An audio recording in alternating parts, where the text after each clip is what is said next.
Irmãos e irmãs, uma alegria estar com os irmãos, com as irmãs. Vamos abrir nossas Bíblias então em Êxodo, né? Capítulo número 33.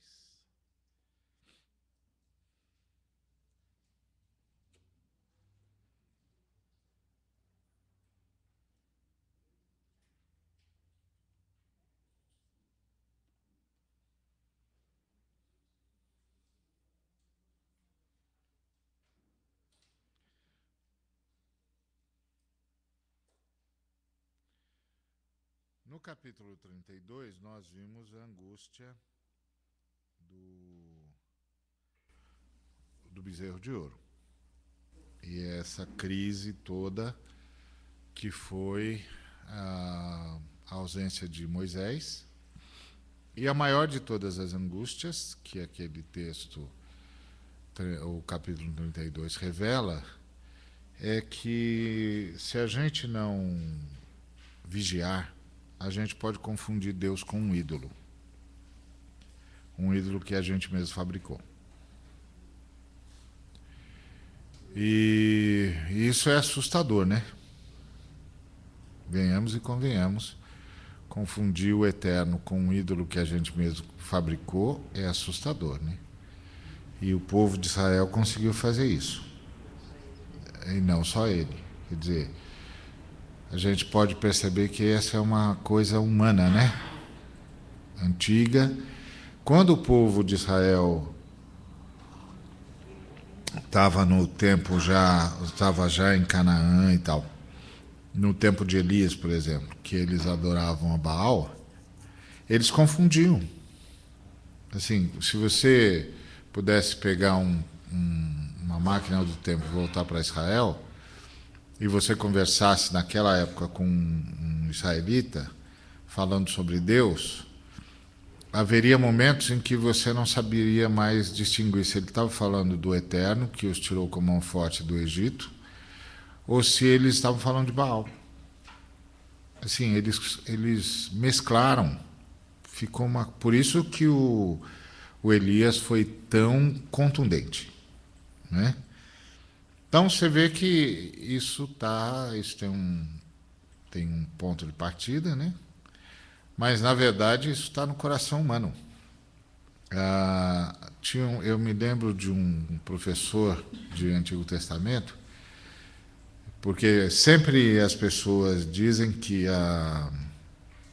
o monoteísmo veio depois, que primeiro era o politeísmo, depois o monoteísmo. Aí esse professor nos disse que não, que eles descobriram dados sobre o panteão dos sumérios. E os sumérios, como a gente sabe, são a civilização mais antiga de que se tem notícia, né? A gente não sabe de nenhuma civilização anterior à civilização dos sumérios. E que o panteão deles é que começou monoteísta e se transformou em politeísta. Então tem momentos, por exemplo, nos registros que a arqueologia descobriu, que no panteão tem no máximo 3 deuses. E depois eles descobrem outros registros mais tarde que o panteão tem 100 e poucos. Então, o que mostra que a humanidade veio da ideia da existência de um único Deus e foi sendo, de alguma maneira, ou contaminada, ou é uma ação satânica pura e simples, ou é alguma coisa instalada no coração humano depois da queda, que um sem número de deuses à imagem e semelhança dos seres humanos foram sendo fabricados, e assim, com características muito humanas, e obviamente, não podia deixar de ser, que atendia a todas as aberrações humanas. Essa é a ideia sempre. Quando você foge do eterno, que é o único e verdadeiro Deus, você está indo para onde? Você está indo para alguma coisa que não diga não para você, né? Você está indo para alguma coisa que diga para você que você está certo, que é isso aí mesmo, viva e pronto. Ou, sei lá, qualquer coisa dessas que hoje tomam o coração humano de assalto e nos transforma em profundos egoístas, né? Porque eu acho que uma das maiores características da idolatria é o egoísmo. Porque vai fazendo o ser humano se tornar um fim em si mesmo. E aí ele perde a responsabilidade comunitária e perde a responsabilidade planetária. Isso, por exemplo, explica todas as crises, grande parte das crises familiares que nós temos, de gente que simplesmente sacrificou tudo por uma coisa meramente egoísta. Acontece isso. É lamentável. Bom, aí, então agora a gente vai para o capítulo 33, que é onde Moisés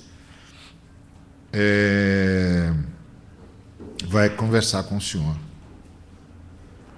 para tentar salvar o povo. E isso é uma coisa da qual nosso coração tem de estar atento, que é, nós temos de o tempo todo estar vigilantes para que no nosso coração não se instale nenhum ídolo, que o nosso coração não se divida, que a gente reconheça que há um só Deus, Pai, Filho e Espírito Santo, o Eterno, que habita em luz inacessível, que é o único digno de honra e de glória, e que isso, de um lado, nos coloca nos lugares de adoradores, e de outro lado, tira de qualquer criatura a tentação de fazer de si mesmo Deus. Que é uma tentação constante, né? Uma tentação constante. Seres humanos têm essa tendência. No mundo marcado por tanta dúvida, por tanta angústia, por tanto sofrimento, tantos questionamentos, tanta perda de identidade, os seres humanos se desesperam por falta de direção e acabam escolhendo o caminho que parece o mais fácil, que é o caminho largo, como disse o Senhor Jesus. Mas esse caminho leva à perdição. O caminho que leva à presença do Altíssimo é necessariamente estreito. É necessariamente estreito.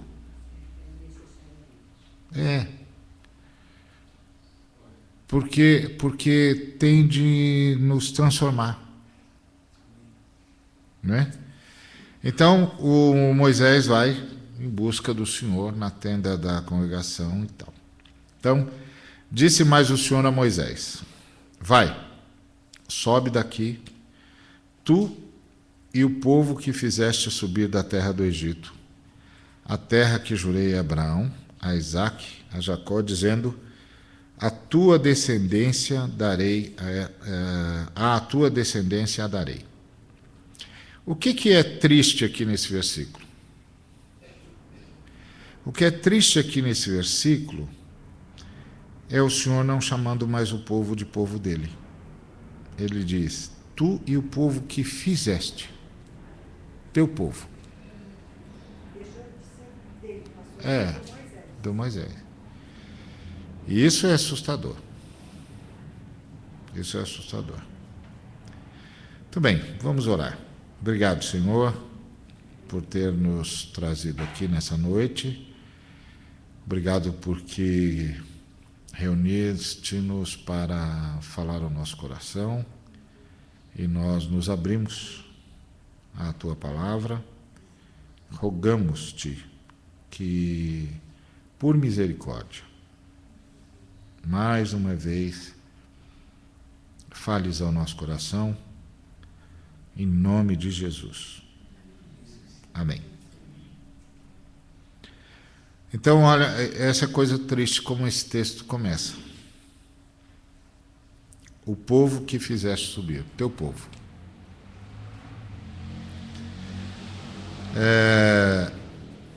o Senhor reconhece que o povo está indo para o lugar que ele prometeu, por isso ele não está abrindo mão.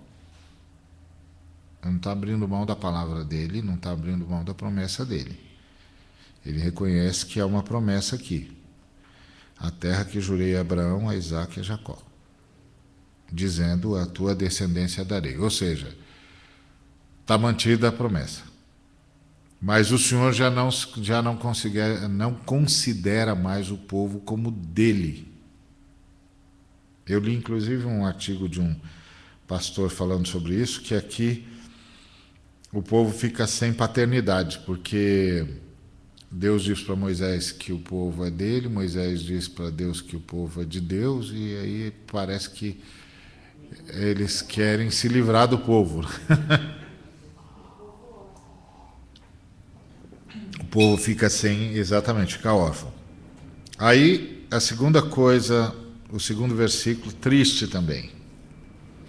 Enviarei um anjo adiante de ti, e lançarei fora os cananeus, os amorreus, os heteus, os perizeus, os heveus e os jebuseus. Ou seja, a promessa está mantida. Mas Deus não vai mais. Isso tem que tomar muito cuidado, porque nós, inclusive, hoje vivemos uma teologia esquisita, que é bem possível que se alguém oferecesse, olha, você fica com a promessa, mas não precisa mais... Exatamente. Está difícil. Está difícil. Hoje o camarada diz, não, tudo bem, se Deus der a promessa, um anjo está bom. A gente ri para não chorar, porque vai fazer o quê? Vai chorar, não vai ter lágrima para conter, para reverberar tanta angústia. Então, só buscando a promessa. E é interessante, porque Deus mantém a promessa. Há uma terra que mana leite e mel. Ou seja, tá feito. O anjo vai adiante de ti. Lançarei fora os cananeus. Então você não precisa ter medo dos adversários. Porque os cananeus eram bravos. Os cananeus eram povos de guerra e muito maldosos. Sim, povo. Para vocês terem uma ideia, os cananeus, antes de construir a casa deles, eles sacrificavam um dos filhos para pôr no alicerce. Por isso que Deus, quando manda cercar Jericó, ele manda dizimar tudo. Porque Jericó é a principal cidade dos cananeus. Então, debaixo daquela muralha e debaixo de cada casa dentro das muralhas de Jericó, perdia-se a conta das crianças sacrificadas. Para o deus Moloque protegê-los.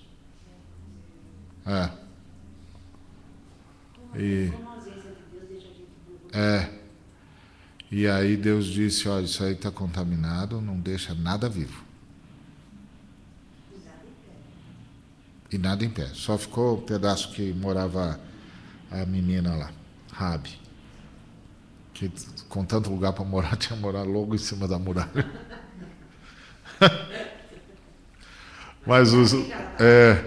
Mas os espias disseram, não, você bota a fita carmesim, bota a tua família aí dentro, que os anjos do Senhor vão se lembrar do sangue e não vão fazer nada. Mas, então, veja, o Senhor está prometendo que vai cumprir o que disse para Abraão, Isaque e Jacó. É uma terra que mana leite e mel, mas aí ele disse, eu não subirei no meio de ti, porquanto és povo de dura cerviz. Sabe que é um povo de dura cerviz, né? É um povo que não se curva diante de Deus. Tem gente que é assim, né?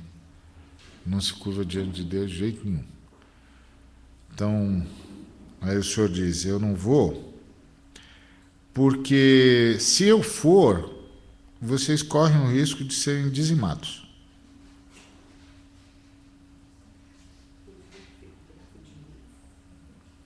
Porque seu povo, esse povo é tão casca grossa, tão ruim, tão soberbo, tão desobediente, que pode acontecer que eu decida, o meu juízo tenha de ser precipitado. Ou seja, vocês vão para um nível de injustiça tal que eu não tenho opção senão executar o juízo.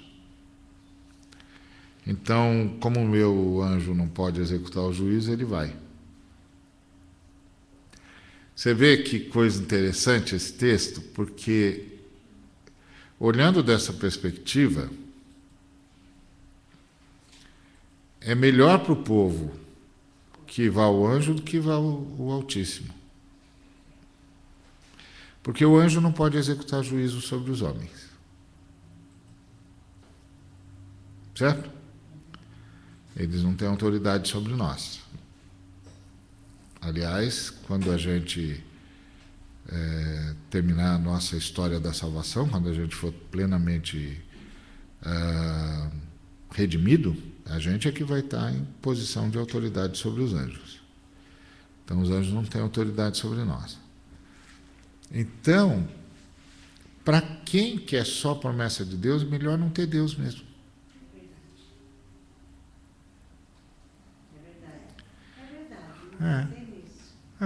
É melhor não ter Deus mesmo, porque você tem toda a bênção e não precisa viver nada.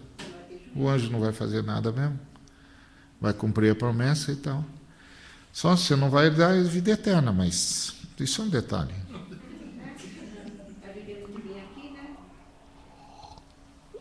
Só quer a promessa mesmo, né?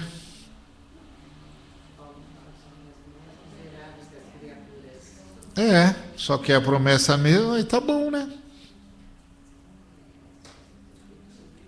Você está vendo que pode subir no coração do ser humano? Que angústia que a gente pode viver? Então, uma coisa que significa ser cristão é todo dia decidir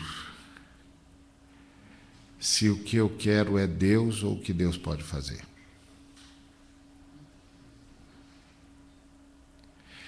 E todo dia nós vamos encarar isso.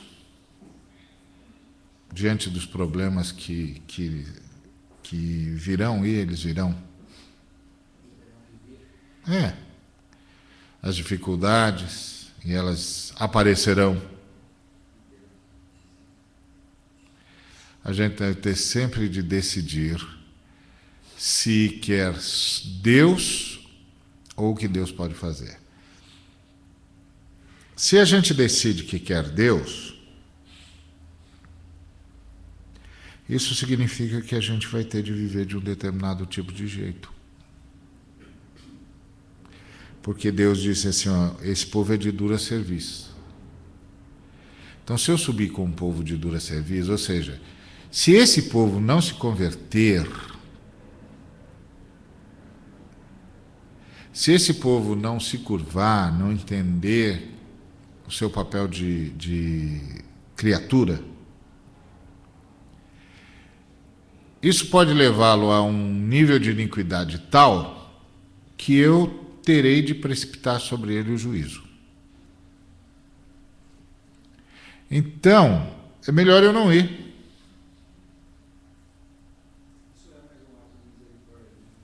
Seria. Não é? Então, se a gente decide, não, o que eu quero é Deus, a gente tem de saber. Isso significa que a gente não pode viver de qualquer jeito. A gente tem de saber isso. Isso significa um estilo de vida, uma forma de ser gente, uma forma de se portar como gente. Tem um jeito de viver que é o jeito de Deus. Isso é uma escolha. É uma escolha. É uma escolha que está diante de nós. Aliás, está diante de nós diariamente. Então o povo viu esta má notícia e pranteou. E ninguém pôs sobre si os seus atavios. Isso é uma coisa que a gente tem de guardar no coração. Ter só a bênção de Deus é uma má notícia.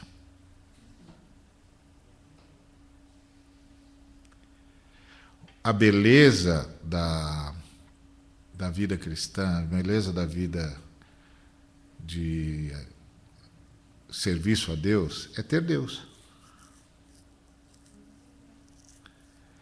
Porque de todas as criaturas de Deus, só nós entramos no lugar santíssimo. Se você lê Isaías 6, por exemplo,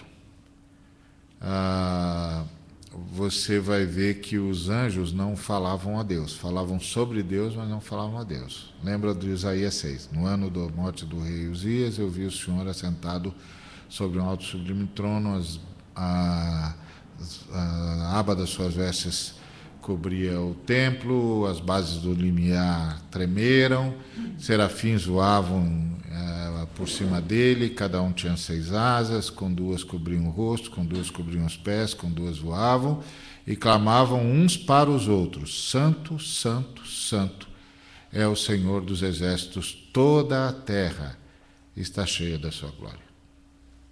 E eu disse: ai de mim, porque eu sou um homem de lábios impuros e habito no meio do povo de impuros lábios, e meus olhos viram o Rei da Glória. Percebe? Os anjos não falam ao Senhor, falam do Senhor, e tudo que falam é verdade, absoluta verdade. Santo, Santo, Santo é o Senhor dos exércitos. Toda a terra está cheia da sua glória. Mas eles não dizem isso para o Senhor, eles dizem entre si. Quem fala com o Senhor em Isaías 6 é Isaías. Depois que um anjo escapa, pega uma brasa viva, toca os lábios de Isaías e diz: porque esta brasa tocou os seus lábios, sua iniquidade foi tirada e foi perdoado o seu pecado. Deus diz: quem há de ir por nós, a quem enviarei? E aí Isaías responde: eis-me aqui, Senhor, envia-me a mim.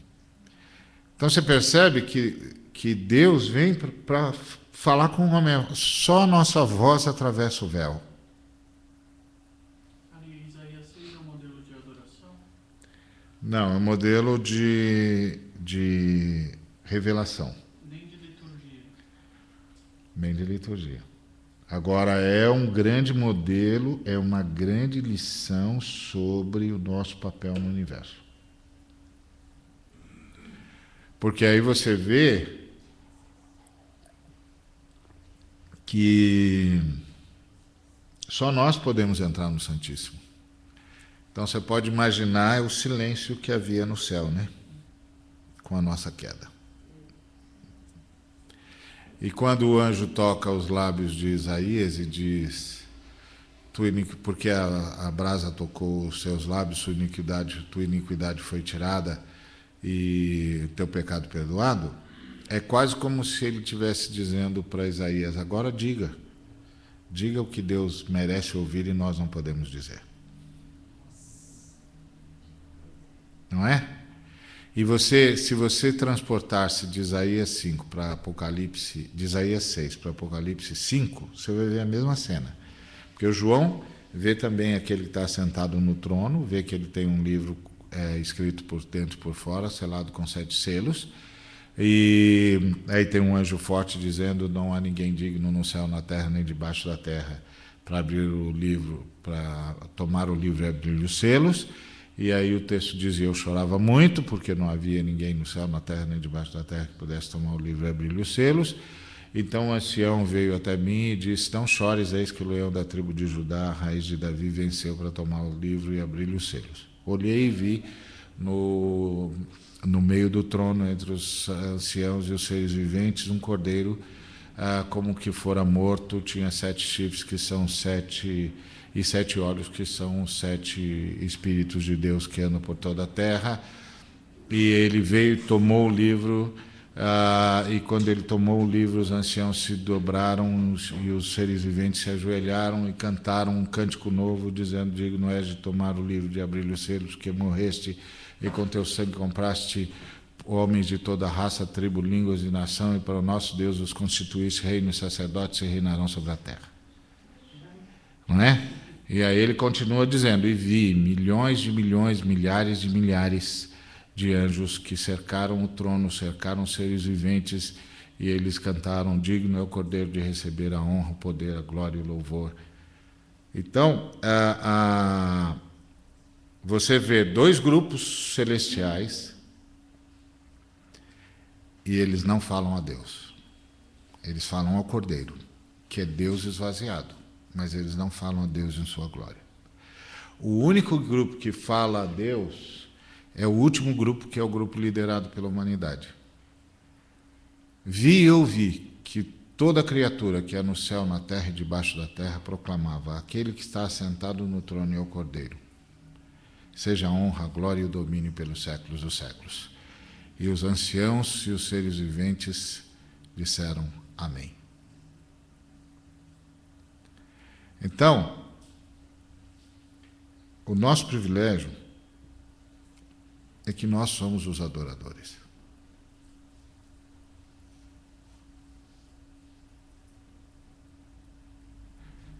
Porque só a nossa palavra atravessa o véu.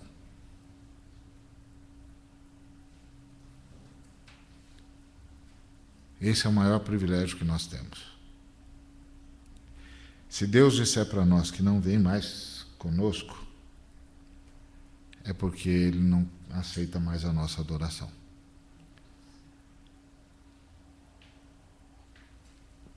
Mas isso significa que o céu volta ao estado de silêncio. Os anjos vão continuar falando sobre Deus, mas nenhuma palavra entra no Santo dos Santos, porque só nós entramos no Santo dos Santos. Por isso também, cuidado com as palavras que a gente diz, porque as nossas palavras vão mais longe do que a gente é capaz de perceber. Por isso que a Bíblia diz que toda palavra ociosa será julgada. Por isso que a Bíblia diz que a gente só deve falar o que é bom para edificação. Que as nossas palavras vão muito mais longe do que a gente admite e percebe. Por isso, longe de vós toda a gritaria e maledicência, porque as palavras de vocês são as únicas que atravessam o véu.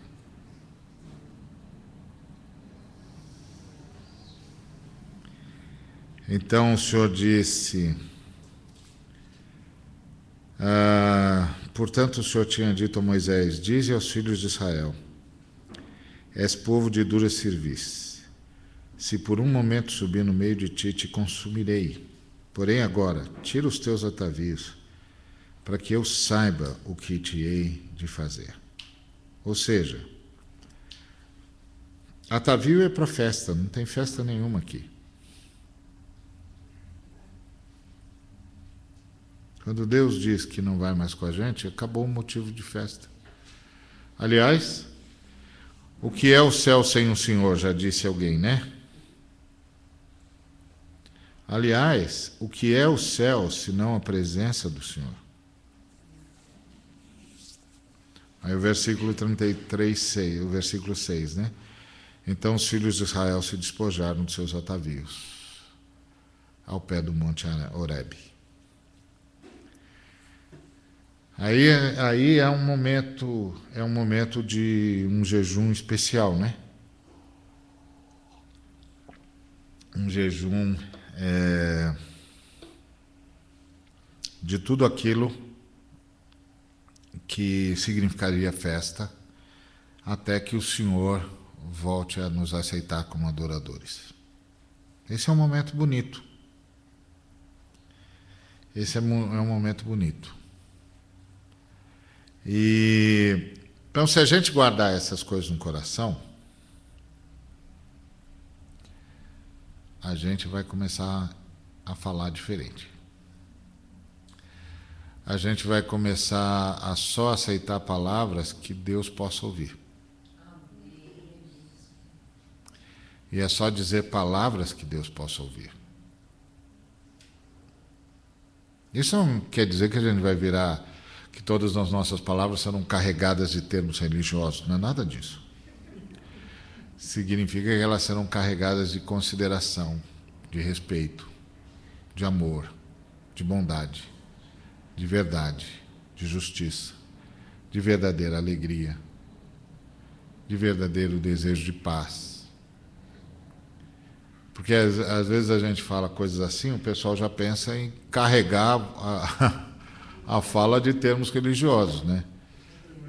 Então, é um negócio assim, nós temos essa tendência de dar uma torcidinha na coisa só para facilitar a nossa vida. Mas é um ou outro, não é todo mundo que é assim, né?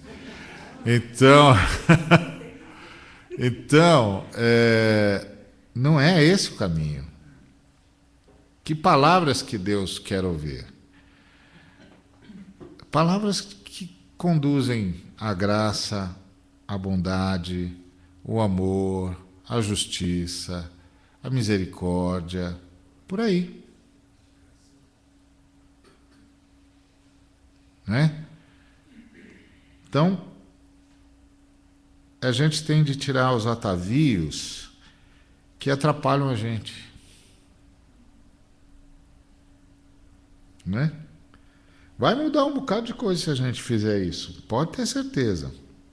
Primeiro, se a gente também não aceitar mais no nosso pensamento e nem nas nossas considerações, palavras que Deus também não ouve. É um bocado de gente falando coisa pra gente que Deus não ouve, que é bobagem, que é tentativa de nos amaldiçoar, de destruir a vida da gente. E se Deus não ouve, você também não precisa ouvir. O problema é que a gente quer fazer justiça própria, né? Ah, se quiser fazer justiça com as próprias mãos, aí vira um carnaval no sentido mais negativo do termo, que é festa da carne mesmo. Porque aí é bife só para todo lado. Mas, pastor, aí, nesse caso, a gente não corre o risco de, às vezes, largar as pessoas assim no vazio? De vez em quando eu faço essas coisas. Quando as coisas não me interessam, eu me desligo. Não, claro que há um risco. Você pode... Aliás, há certas coisas que certas pessoas dizem que é melhor desligar mesmo. Eu desligo. Desliga e depois, quando ela terminar de falar, você fala alguma coisa boa para ela. Abençoa. A Bíblia diz, abençoa os que te amaldiçoam. Abençoa. Diz uma coisa boa. Olha, vou orar por você. Olha, sabe que Deus gosta de você, apesar de tudo isso que você falou aí? Deus continua gostando de você. Eu vou pedir a Ele para te abençoar, tá bom? Vai embora. Você vai. Por que eu e você vamos responder palavras que Deus não quer ouvir? Palavras que Deus não aceita. Se Deus não aceita, eu também não aceito. Não precisa, pode ficar lá, esperou, terminou, filho? Era só isso que você tinha para dizer? Deus te abençoe. Você não tem nada para dizer? Não, você já disse tudo, não disse? Deus te abençoe. Ponto. Senão você entra no mesmo... Você desce para o mesmo submundo. Aí se você descer para o mesmo submundo, Aí, aí vira uma festa. Aí, só que é um carnaval, é uma festa da carne. Como a nossa avó atravessa o véu. Vai ficar uma gritaria. Alguém deve estar falando lá no lugar santíssimo, mas que barulheira é essa? Que confusão é essa? Pensou? Deus tem de dizer, não quero ouvir vocês mais? Então, os filhos de Israel despojaram seus atavios ao pé do Monte Horebe. Despoje-se de tudo que faça Deus pensar na possibilidade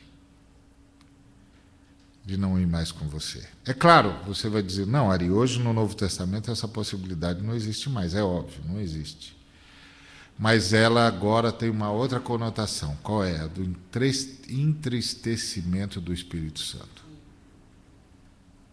Ela tem uma outra figura no Novo Testamento. E a figura do Novo Testamento é o Espírito de Deus se entristeceu. Despoje-se, e pode ter certeza, o Espírito que mora em você vai te dar condições para fazer esse despojamento. Despoje-se de tudo que possa entristecer o Espírito de Deus. Despoje-se. E tomou Moisés a tenda e a estendeu para si fora do arraial, desviada, longe do arraial, e chamou-lhe de tenda da congregação. Aí, olha que coisa interessante. O Senhor permitiu a Moisés criar uma tenda onde ele pudesse falar com Deus. E é interessante porque é uma tenda para além do tabernáculo, né? Você lembra que nós já estamos para lá do tabernáculo já faz um tempão, né? Né? Tá acompanhando o êxodo. Você lembra que nós já ainda não saiu do deserto, mas o tabernáculo já está resolvido, né? Então, ele criou uma outra tenda. Não é interessante isso? Né? O Moisés estendeu para si, fora do arraial. Você se lembra que o tabernáculo ficava no meio do arraial, né? E as tribos em volta, né? Então ele saiu do arraial e chamou-lhe de tenda da congregação. Construiu para si, fora do arraial. Agora olha a segunda parte do versículo. E aconteceu que todo aquele que buscava o Senhor saía à tenda da congregação que estava fora do arraial. Ou seja, o que Moisés fez para si, Deus estendeu para todo mundo. Está vendo como é Deus? Ele é comunitário, ele não faz acepção de pessoas. Agora, o que significa para nós no Novo Testamento a tenda da congregação? Nossa vida devocional. Agora que nós estamos aqui reunidos como sacerdotes do Senhor, prestando em nome de todas as criaturas do Senhor, no céu, na terra e debaixo da terra, o louvor e a honra que são devidas ao Senhor, nós estamos todos no tabernáculo, usando a linguagem do Velho Testamento, certo? Daqui do Êxodo. Nós estamos no tabernáculo, prestando culto, e é culto comunitário. Mas cada um de nós tem acesso ao Senhor na tenda da congregação. E a tenda da congregação aqui é você mesmo. Né? Que é o que o Senhor disse para Jacó. lembra do Jacó? Estava fugindo, lá no Gênesis. Ele estava fugindo do Esaú, né? Aí chegou naquela região, botou uma pedra como travesseiro, dormiu e sonhou, né? Ele sonhou com uma escada cuja base estava no chão, na terra, e o topo, sabe Deus aonde, no céu. E os anjos do Senhor subiam e desciam, partiam da terra para o céu e voltavam, e subiam e desciam. Por que eles partiam da terra? Porque o Senhor estava na terra ao lado de Jacó. E o que o Senhor disse para o Jacó? O Senhor disse para o Jacó: eis que estou contigo. Eu sou o Deus do teu pai, Deus de Abraão, e agora eu sou o seu Deus. Estou com você. Por onde quer que você for. Vou abençoar você, vou trazer você de volta para a terra que eu prometi para o seu pai, e vou cuidar de você. Quem intentar contra você mexeu comigo. Você está sob minha proteção. Onde quer que você for, eu estarei com você. O Jacó acordou e disse: Deus estava aqui, eu não sabia. E errou. Ele não devia ter dito Deus estava aqui, ele não sabia. Ele devia ter dito Deus estava comigo, eu não sabia. Porque você tem de lembrar que ele está fugindo, né? E ele está fugindo do quê? De ter ido até o Isaac e tirado a bênção que deveria ser de Esaú. Embora a gente sabe que não era para ser, era para ser dele mesmo, mas ele não sabia.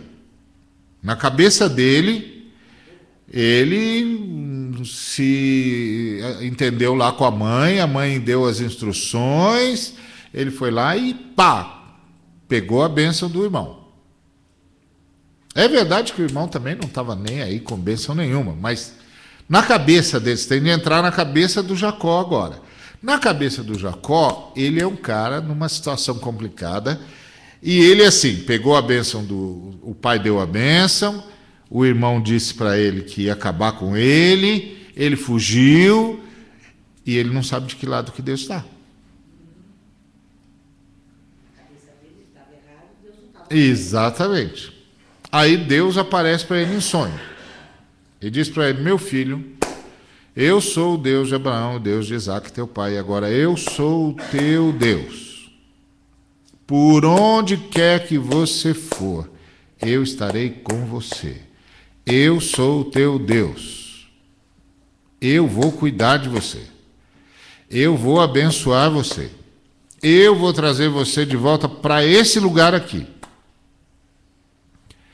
E eu vou fazer com que surja uma grande nação de você, e todas as famílias da terra serão abençoadas. Aí ele acorda e diz assim: Deus está aqui e eu não sabia. Errado. Ele tinha de ter dito: Deus está comigo e eu não sabia. Aí ele disse: essa daqui é a casa de Deus. E era um lugar chamado Luz. Ele mudou o nome do lugar de Luz para Betel, que quer dizer casa de Deus. E aí disse para Deus: se o Senhor for comigo, se o Senhor me abençoar, se o Senhor me trouxer de volta para a terra do meu pai, eu te darei o dízimo de tudo que eu ganhar, e essa pedra que eu estou erguendo como coluna, eu vou construir um templo para o Senhor não ficar sem ficar aí à deriva das intempéries, é muito sol, é muita chuva e tal, eu vou construir uma casinha para o Senhor. Ele não entendeu nada. Ele devia ter dito: Deus está comigo, eu não sabia. Eu sou Betel, eu sou casa de Deus, eu não sabia. E esse lugar faz muito bem se chamar de luz mesmo, porque aqui eu fui iluminado. Mas ele não percebeu. Então, às vezes, a gente também não percebe. Tanto que ele demorou para chamar meu Deus. Né? Ah, ô. Demorou, ele Levou chamava uma... do pai e do avô só. Demorou. Exatamente, levou uma cara para ele perceber o que Deus tinha dito. Aí, qual o grande problema? Que ele deixou Deus lá no passado dele. Aí ele foi lá para o Labão explorou e ele ficava cheio de artimanha. Cheio de falcatruazinha, de esqueminha, porque Deus ficou lá em luz. Se eu e você não temos uma tenda da congregação, Deus fica aqui na reunião comunitária. Todas as vezes que você tiver problema, você diz, pô, preciso ir lá na igreja, preciso chegar lá, pedir oração. Ai, meu Deus. Ou então você já liga para o sacerdote. Não é? É, exatamente. Fala, minha irmã, meu irmão, por favor, ora por mim. Sim, você já orou? Não, eu não tem tenda da congregação. O que a pessoa não entendeu? Que ela é Betel. Que quando a gente se reúne aqui, o que está reunido aqui hoje é o condomínio onde Deus mora, porque Deus é grande demais para morar numa casinha só. Entendeu? Mesmo um sujeito como eu e o Carlão que decidimos expandir, ainda é pouco. Entendeu? É pouco para o tamanho de Deus. Isso porque eu estou sendo muito bondoso, né? Usar a palavra pouco aqui já é muito. Não é? Eu estou sendo muito bondoso conosco. Então, nós somos o condomínio onde Deus mora. Mas cada um de nós é Betel. A gente ainda não sabe o nosso novo nome, mas já sabe o sobrenome. O nosso sobrenome é Betel. Todos nós somos da família Betel, a casa onde Deus mora. Então, todos nós temos acesso à tenda da congregação.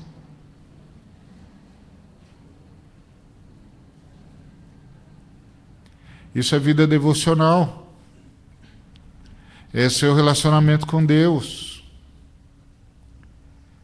É o seu relacionamento com o Senhor Jesus. É a sua vida com a palavra. Sua oração particular. Lá no seu quarto.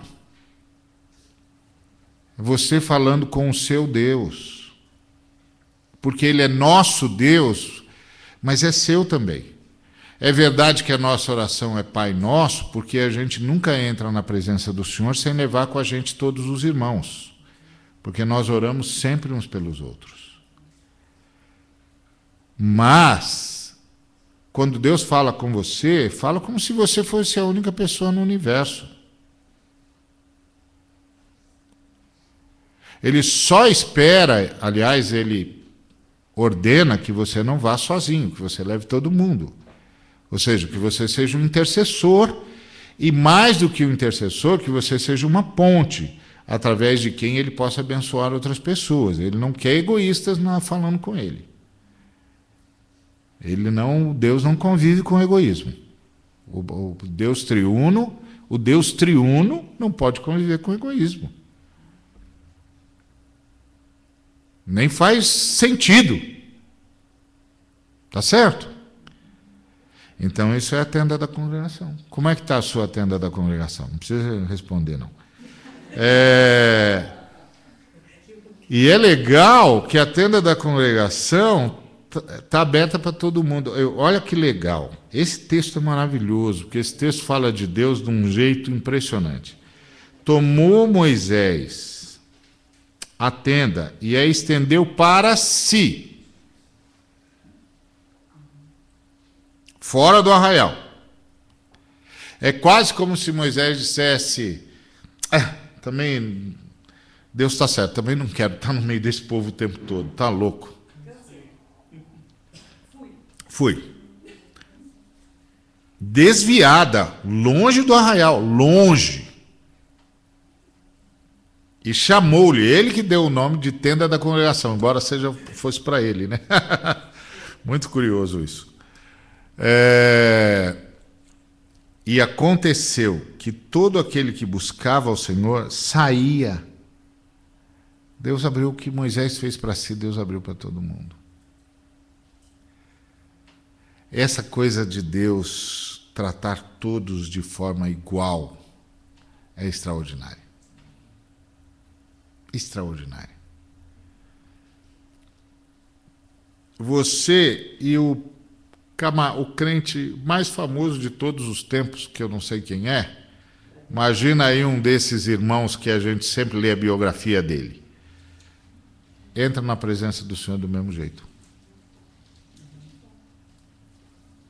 E Deus não é que Deus não faz diferença, porque assim, quando você diz assim, não, Deus não faz, dá aquela impressão nossa, né, de que assim, eu sou um cara legal, então como eu não sou, eu luto contra o meu racismo, então assim, eu não faço diferença entre as pessoas. Esse eu não faço diferença entre as pessoas significa, eu sei que há diferença entre as pessoas, mas como eu sou legal, eu não faço, entendeu? Eu trato todo mundo igual. Eu sei que não é todo mundo igual, eu sei, mas eu sou legal, entendeu?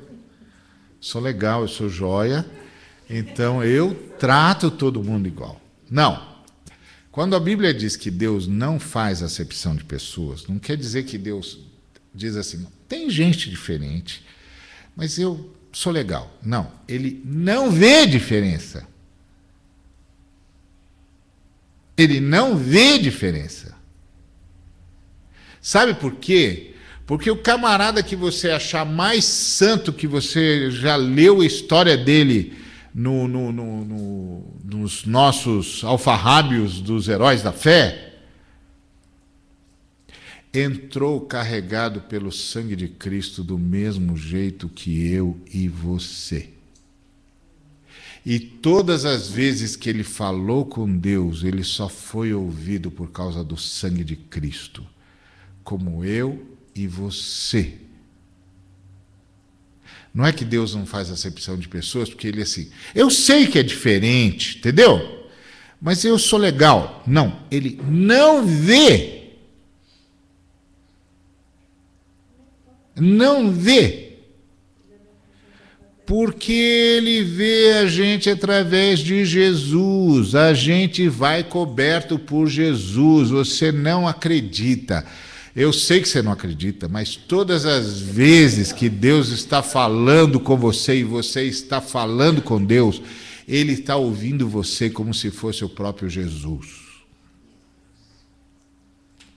Eu sei que você não acredita, mas quando você diz, Pai, você entrou coberto por Jesus. Deus olha para você através de Jesus. E aí você entrou, eu entrei também. Adivinha como é que eu estou? Igualzinho. Igualzinho, e sob o mesmo Jesus maravilhoso que me carrega, carrega você, carrega aqueles que eu admiro e aqueles que eu sei que ainda tem de crescer. Não faz diferença, porque nenhum de nós tem mérito, entendeu? Eu não tenho mérito nenhum, nada, eu não tenho nada para apresentar para Deus. A única coisa que eu tenho para apresentar para Deus é o que você tem, Jesus. Por isso, a hora que eu falo com Deus é a mesma hora que você fala com Deus. A gente diz, Pai, em nome de Jesus. E o Pai diz, fala, filha. Fala, filho.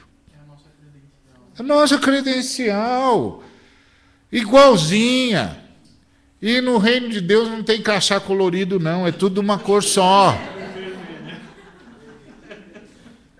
Entendeu? Porque no nosso meio tem assim, tem uns crachá que pode mais, uns crachá que pode menos, né? Tem uns crachá que entram em todo lugar, uns crachá que nem entram. Então, nós somos, entendeu? Tem uns que acham também. Não, no reino de Deus, na presença do Altíssimo, todos usam exatamente o mesmo crachá, com acesso a tudo que Jesus Cristo conquistou na cruz e na ressurreição. Então, todo mundo que queria falar com Deus ia para a tenda da congregação. E a tenda da congregação, para nós, é a vida devocional, que é fora do arraial. Que o arraial é aqui, ó. Nós estamos aqui, somos sacerdotes do Altíssimo, todos nós, e nós estamos aqui em nome de todas as criaturas de Deus, prestando a Ele o culto que lhe é devido e recebendo as instruções dEle, para abençoar todas as criaturas de Deus. Isso aqui é um culto. Culto não é um lugar onde você vem buscar uma bênção. Culto é um lugar onde você vem ser transformado numa bênção. Porque você vem, como eu, a gente vem dos nossos cantos, e aí nós chegamos aqui como sacerdotes e sacerdotisas de Deus. Qual é a nossa declaração comum? Pai, em nome de Jesus, nós, teus sacerdotes e sacerdotisas, em comunhão, viemos prestar-te o culto que te é devido, e o prestamos em nome de todas as tuas criaturas. Recebe o nosso culto e o nosso louvor, em nome de Jesus. E aí o Senhor devolve essa recepção que nos deu em termos de palavra. Ele vem e fala conosco, também através de Jesus. E ele fala conosco para nós nos tornarmos as bênçãos que nós temos de ser, para que todas as criaturas do Altíssimo possam ser abençoadas por nós. E isso a gente faz com as nossas palavras de testemunho, com as nossas boas obras, que incluem a nossa dedicação para preservar tudo aquilo que Deus criou. É assim. Agora, a tenda da congregação é uma coisa que é seu, é meu. Só tem de ter o cuidado de levar todos os irmãos consigo. Não entre egoisticamente na presença do Senhor, por favor, porque não é bom para a saúde. Mas também tem uma coisa nele, quando a gente entra na presença dele, ele ensina. É verdade, se conseguir entrar na presença, ensina. A segunda você não entra, não. Então, agora, olha que coisa bonita. O que acontece na tenda da congregação? Acontecia que, saindo Moisés da tenda, todo o povo se levantava, e cada um ficava em pé à porta da sua tenda, e olhava para Moisés pelas costas até ele entrar na tenda. E sucedia que, entrando Moisés na tenda, descia a coluna de nuvem e punha-se à porta da tenda, e o Senhor falava com Moisés. Isso é uma coisa que eu queria que você guardasse. É legal Moisés ser um cara assim, né? Que Deus vem falar com ele, né? E é isso que eu queria que você se lembrasse. Que quando a gente entra na nossa tenda da congregação, a gente tem de zelar para que seja uma oportunidade para Deus falar com a gente. E não apenas uma oportunidade para a gente falar com Deus. A gente tem de zelar para que seja um lugar, o seu lugar de oração, o seu lugar de vida devocional, seja um lugar onde a nuvem, a coluna de nuvem possa descer.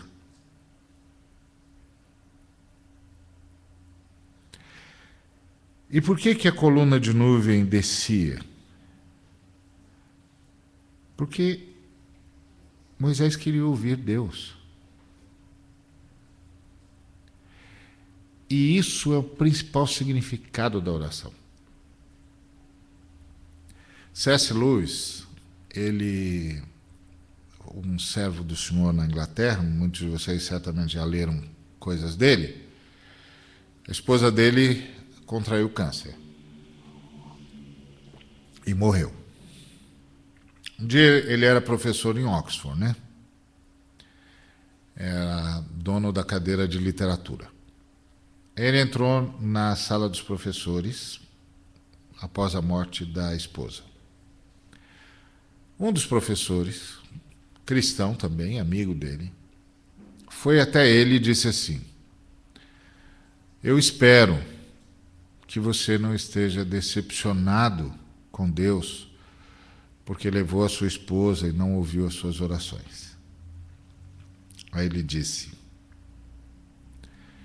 eu não oro para que Deus faça a minha vontade. Eu oro para que Deus me ajuste à vontade dele.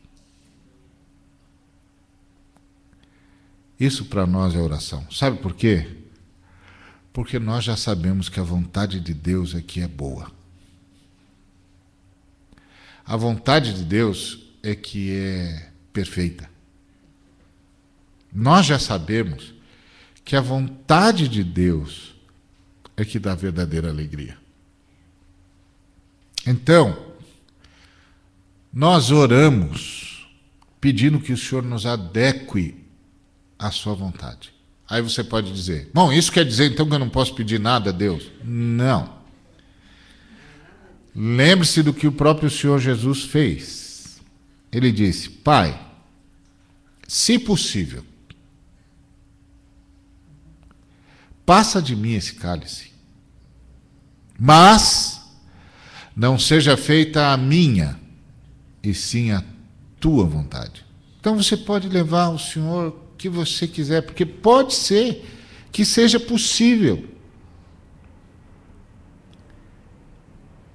Pode ser que seja possível, como foi, por exemplo, em Atos 27, quando Paulo disse ao Senhor para manter aquele povo que navegava com ele vivo. Ele tinha recebido do Senhor uma palavra que ele deu para o centurião. E ele disse para o centurião: ó, se a gente embarcar, vai morrer, a gente vai morrer. Não embarquemos, a gente vai morrer. O centurião foi falar com os marinheiros. Lógico, o Paulão era prisioneiro. Não era marinheiro, era feitor de tendas. Sujeito lá sabe de mar, de vento, de sei lá o quê? Não sabe mesmo. Foi Deus que disse para ele: Paulo, avisa a galera que não vai dar. Se entrar, morre. Se zarpar, morre. Bom, não foi ouvido. Zarpou. Veio o tufão Euroquilão e 14 dias de desespero. Aí o que Paulo fez? Orou pela vida das pessoas que não o ouviram, que não o ouviram.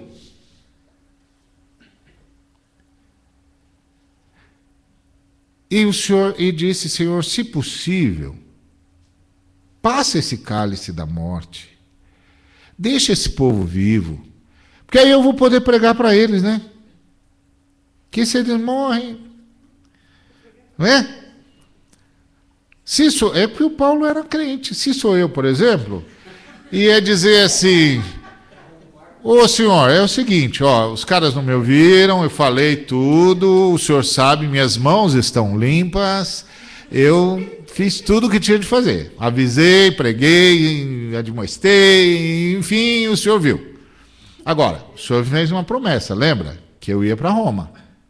Então é o seguinte, eu tenho de ir para Roma, né, senhor? Ó, eu estou topando até o peixe de Jonas. Eu vou Eu vou até no peixinho dele, pode mandar o bichinho que eu vou. Contanto que eu chegue em Roma. Não, o Paulo era crente. O Paulo disse, Senhor, se possível, passe esse cálice da morte. Aí eu prego para esse pessoal, eu quero que eles saibam por que eu sabia de tudo antes. Porque se eles morrem, Senhor, eu perdi uma grande chance, Senhor. Tem caras que são assim, eles conversam com Deus pensando no reino. Quer ver um outro cara que foi assim?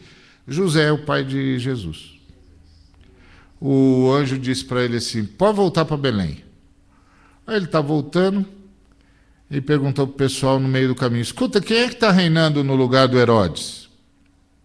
Aí os caras disseram, Arquelau, filho dele. E como é que ele é? Xiii! Onde o pai era ruim, ele é pior. E onde o pai era pior, ele é a própria encarnação do mal. Aí, José é o camarada que fala para Deus, Deus, o senhor acha que esse é o melhor lugar para a gente levar o nosso filho mesmo? Bonito, né? Senhor, estou preocupado. O que o senhor acha? E aí, na noite, o anjo veio e disse, olha,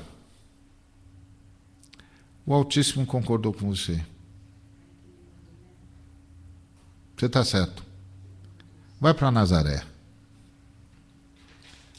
Vai se cumprir a profecia e ele será chamado de um Nazareno. Ah, isso é crente, tá vendo?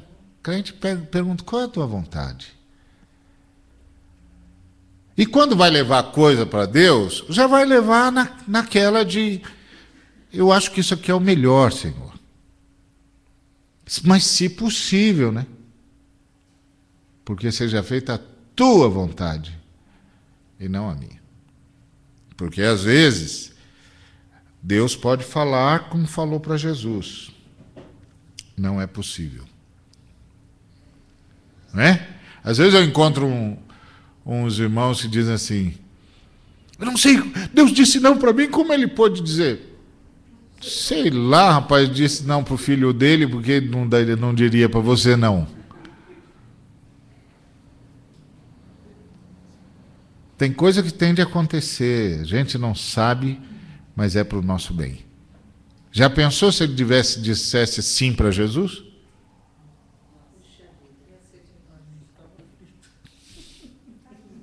Eu ia poupar vocês desse momento aqui que não acaba nunca. Entendeu? Porque não ia ter funcionado nada, acabou, ficava ali mesmo. Está vendo? Então, é maravilhoso ver o que é a tenda da congregação. Que a sua tenda da congregação seja assim. Um lugar onde Deus pode descer com a nuvem porque sabe que você está lá para ouvi-lo. Que você está lá para que a vontade dele seja feita. Que você está fazendo como o C.S. Lewis, dizendo, Senhor, me ajusta a tua vontade. Me ajusta a tua vontade. Isso é maravilhoso. Agora, é a tenda da congregação. E é interessante que a palavra diz assim, todo aquele que buscava o Senhor saía à tenda da congregação. Então, a única diferença entre os seres humanos na presença do Senhor é os que buscam e os que não buscam. E os que não buscam, não é que Deus não os recebe, é que eles não vão lá. Entendeu? Eles não vão na tenda da congregação. Eles não querem falar com Deus. Então, se um camarada diz, não, acho que Deus não fala comigo. Não, você não quer falar com ele mesmo. Você não está indo na tenda da congregação, né? O problema todo é que, assim, a gente quer que Deus fale conosco e que fala o que eu quero ouvir, Deus. Aí Deus diz, então acho melhor ficar calado. E também, quando Deus queria falar com o povo, eles não quiseram, né? Fala através de Moisés. Foi. Aquela lá é porque os caras ficaram com medo, Tem gente que só quer Mas é o medo. Eu já contei para vocês a história aqui do pastor, esqueço o nome dele, sempre esqueço o nome dele, um homem maravilhoso, já foi para a glória, está esperando a ressurreição em paz. Ele dava aula de Bíblia na Rádio Transmundial, esqueço o nome dele. E aí um dia uma senhora foi pedir oração para ele, e ele disse: vamos fazer o seguinte, minha irmã, primeiro a irmã ora por si, depois eu oro. A irmã orou a primeira vez, ele ficou em silêncio, a irmã rompeu o silêncio: o senhor não vai orar por mim? Irmã, nós combinamos que primeiro a irmã oraria por si, depois eu oraria. Ela orou de novo, e ele em silêncio estava, o silêncio continuou. Pastor, o senhor não vai orar? Irmã, nós combinamos que primeiro a irmã oraria por si, depois eu oraria. Aí na terceira vez ela abriu o coração para o senhor. Aí quando terminou ele falou: viu, agora eu não preciso mais orar. A senhora entrou na tenda da congregação, né? Entra na tenda da congregação, irmã. Entra na tenda da congregação, irmã. Não perde essa oportunidade. Não sei por que a gente perde essa oportunidade. Quando eu era lá do Conselho de Segurança Alimentar, lá em Brasília, da Presidência da República, eu via quanta gente fazia de tudo para conseguir 5 minutos de audiência com o presidente. A gente pode entrar na presença do Senhor dos Senhores, do Rei dos Reis, do Deus Eterno, a qualquer hora e não entra. Não precisa pedir nada, não tem chefe de gabinete. Explica isso para mim. Explica por que nós jogamos fora esse privilégio. Explica isso para mim. Não tem, né? Então, vai para a tenda da congregação, tem a sua vida devocional, Deus fala com você. E é bonito. É bonito essa passagem de Moisés, porque o versículo 8 diz que o povo ficava olhando para Moisés pelas costas até ele entrar na tenda.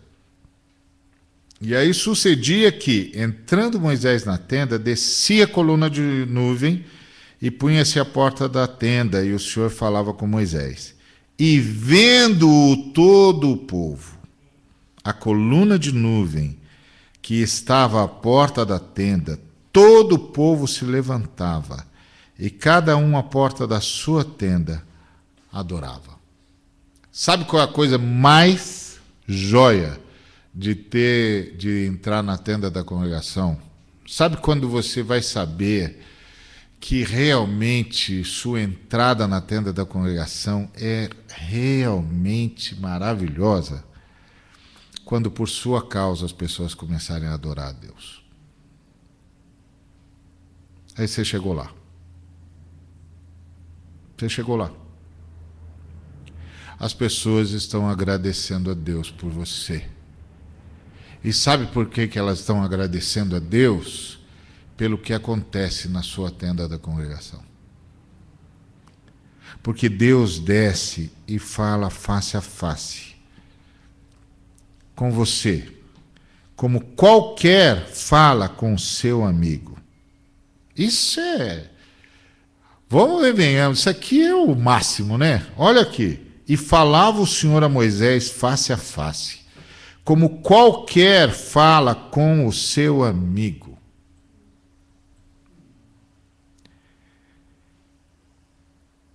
E aí, você sabe qual é a coisa engraçada aqui? Com direito a ação de preparação e tudo. Entendeu? Com direito a preparação, a vestibular aqui, é que Deus quer falar com você como qualquer um fala com seu amigo.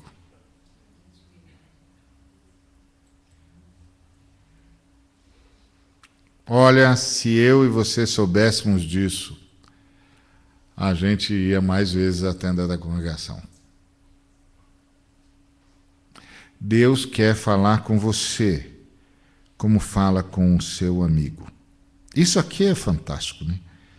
E falava o Senhor a Moisés face a face, como qualquer fala com o seu amigo. Isso é um belo de um bate-papo.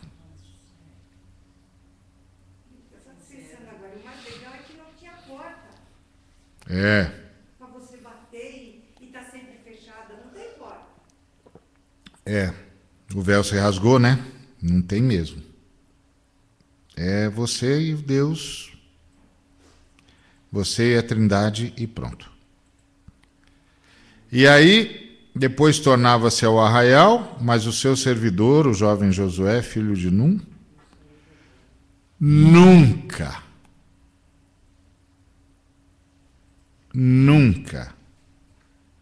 se apartava do meio da tenda. Que coisa impressionante! Tem um irmão, qual era o nome dele? Lourenço, irmão da Idade Média, um pouquinho antes. Não, início da Idade Média. E ele foi o primeiro camarada que se tem notícia, né? Depois dos nossos apóstolos, é lógico, né? Dos grandes apóstolos, que escreveu sobre nunca perder a presença de Deus. E ele foi o primeiro cara a nos ensinar que era possível estar na presença de Deus, ou seja, como Josué, na tenda da congregação o tempo todo, em qualquer lugar. Bom, mas aí também já é um outro passo, né? Nós não começamos ainda nem a ir na tenda, já está, né? Mas o Josué, ele aprendeu a não sair da tenda, a viver a partir da tenda. A partir da tenda. A partir do meu relacionamento com Deus, do seu relacionamento com Deus, da sua vida com Deus, você passa a viver no escritório, na escola, no automóvel, passar a ser norteado pela tenda. Era isso que o irmão Lourenço falava. Você não precisa sair da tenda. Não é à toa que o Senhor escolhe Josué depois para continuar o caminho de Moisés. E o Josué é um camarada tão impressionante,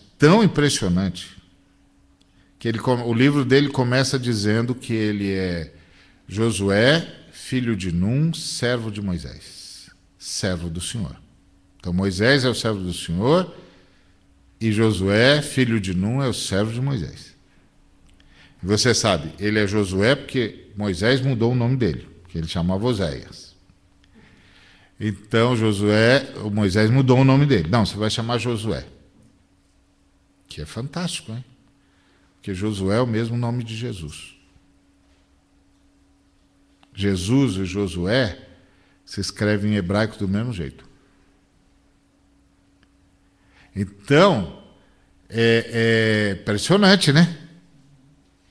E aí ele vive na tenda. E aí o livro dele começa dizendo assim: Josué, filho de Num, servo de Moisés, o servo do Senhor.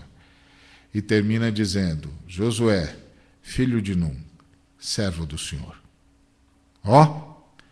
E aí o texto diz que enquanto viveu o último dos discípulos de Josué, Israel não se desviou. Olha que homem é esse? Que vai embora, deixa os discípulos que ele treinou, que ele ensinou, enquanto o último dos discípulos dele esteve entre os israelitas, Israel não se desviou, porque Josué era um homem que se recusava a sair da tenda. É isso, irmãos. Essa é a beleza da fé cristã.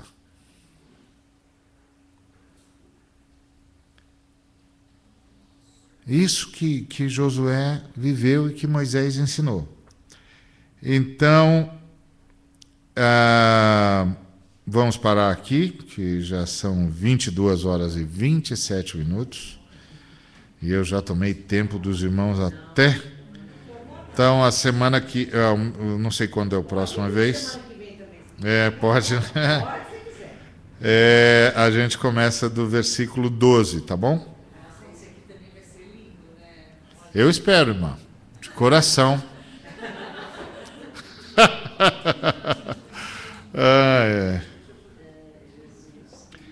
Que aqui começa a intercessão. É maravilhoso. Maravilhoso. Tá bom? Deus abençoe. Espero que o coração dos irmãos tenha sido aquecido pela presença do Senhor. E que cada um saia daqui, se ainda não tem, para construir a sua própria tenda. Porque acredite, Deus quer falar com você como fala um amigo. Você pode até não acreditar, às vezes a gente não acredita mesmo que a gente sabe a peça que é, né? Então a gente diz assim, não é possível que Deus queira falar comigo. Mano. Ele deve estar querendo falar com qualquer cara, menos comigo. Porque eu não sou esse cara santo, eu não sou nada disso. Se eu fosse como fulano, como Beltrano, como Cicrano... E você acha que fulano, Beltrano, Cicrano chegaram onde chegaram a partir de que força? A deles?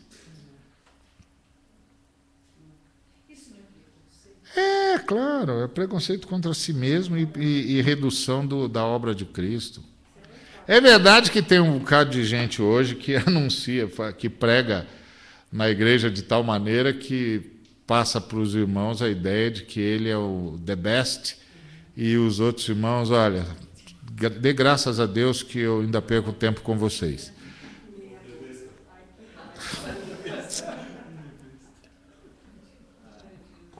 Não acredita nisso, não. Moisés, que era Moisés, fez uma tenda para si e Deus abriu para todo mundo. Nós estamos falando de Moisés. O cara que Jesus foi lá e conversar com ele sobre a cruz. Lembra do Monte da Transfiguração? Então, Jesus foi até... Porque isso é outra coisa, foi bom falar nisso. Tem um bocado de gente que diz assim, tá vendo, os mortos voltam. Moisés e Elias vieram falar com Jesus. Não é isso que está escrito na Bíblia, em primeiro lugar. O que está escrito é que Jesus se transfigurou. Então, Jesus é que foi até onde estavam Moisés e Elias. E aos 3 discípulos foi permitido ver. É outra história. É Jesus que foi. E Elias, vocês sabem, nem morreu, né? Foi recolhido em vida. Nem morreu. Então, Jesus foi para conversar com eles antes da cruz, porque depois de Jesus, Moisés e Elias foram quem mais de perto enfrentaram a fúria das trevas. O Moisés enfrentando os deuses de Faraó e o Elias enfrentando Baal. Eles foram os que mais próximos chegaram do que Jesus iria enfrentar, que é muito mais denso do que eles enfrentaram, mas eles foram os que chegaram mais perto. Que, aliás, é uma coisa que eu não aconselho a ninguém.